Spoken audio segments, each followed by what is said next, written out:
Good afternoon from Washington, D.C. I'm Dan Meuser, and welcome to my weekly update video.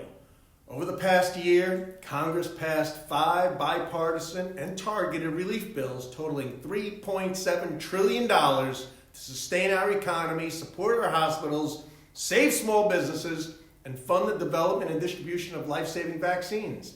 Now, Democrat leadership is pushing through a $1.9 trillion package that the White House Chief of Staff has deemed the most progressive domestic legislation in a generation.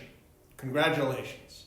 At a time when we should be focused on economic recovery and getting our children back to school and vaccine distribution, Washington Democrats are more concerned with appeasing the far-left base than working with Republicans to solve the serious issues that face our country.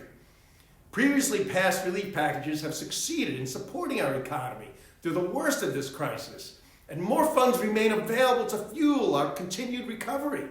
Today, the unemployment rate is down to 6.1%, and the nonpartisan CBO projects more than a 4% growth in GDP will occur without any additional spending.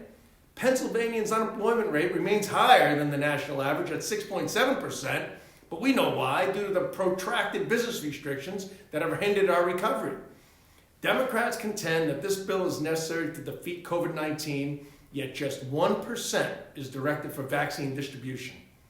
I am supportive of additional funding where it is needed, including for restaurants, families who suffered employment loss, nursing homes, and anything necessary to reopen our schools, but this package fails to recognize that many entities will receive more than they need. For instance, the vast majority of stimulus checks will be sent to those who haven't missed a paycheck during this crisis. And this proposal would actually give felons, including currently incarcerated murderers, a stimulus check paid for by you, the taxpayer. This is accurate. Out-of-work Americans have received significantly supplemented unemployment compensation for much of the past year. But Democrats want to extend this benefit through September.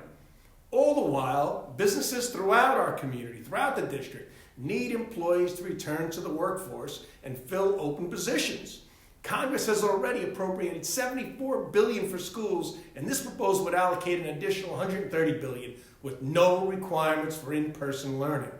States will receive $350 billion on top of the $500 billion that have already been provided, despite the fact that in many states like California, revenues are up. Democrats even included a provision for only federal workers to receive up to a $35 an hour in addition to the full salary to care for a child who is learning from home. Clearly, federal workers are a very important special interest voter for the Democrats. President Biden took office promising unity, but this package is a clear indication that such rhetoric was not sincere at all. 10 Republican senators went to the White House to negotiate a compromise with the president, yet nothing they suggested was included in this final text. And they were our moderates. In the House, I offered amendments that would have provided flexibility for paycheck protection programs and to allow funding allocated to the states to be used by state and local governments for rural broadband and infrastructure. Both amendments were rejected. Fortunately, the Senate did put $10 billion in for rural broadband development, which was a positive. Since Democrats took control of government in January, executive orders were issued that have rattled the energy industry and driven up gas prices on average of 46 cents, disproportionately affecting low-income Americans, of course. A reversal of policies from the Trump administration has led to a serious and avoidable crisis at the southern border that we are all seeing, and now we have enormous bailouts that will have to be paid for by future generations.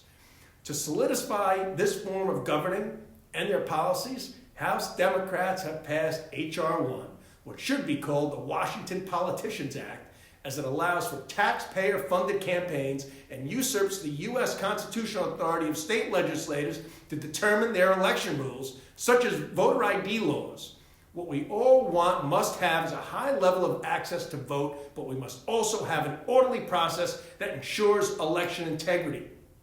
Later this week, the House will also be taking up 2 bills that amount to an unconstitutional gun grab. H.R. 8 would subject law-abiding gun owners to criminal penalties for simply handing a firearm to another person. For instance, if you loaned a friend a rifle to go hunting, he or she could face a year in prison and up to a $100,000 fine.